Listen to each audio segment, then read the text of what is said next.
रात्रियोज्याम् याश्च ते हस्त इषवः पराता भगवो वप अपतत्यधनुस्त्वगुम् सहस्राक्षशते सुधे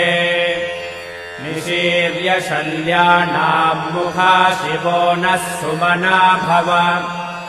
विद्यम् धनुः कपर्दिनो विशल्यो बाणवागुम् उत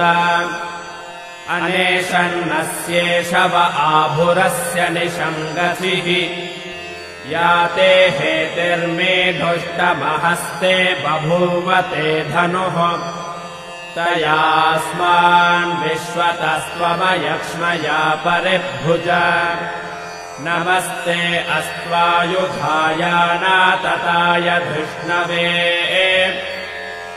उभाभ्यामुत ते नमो बाहो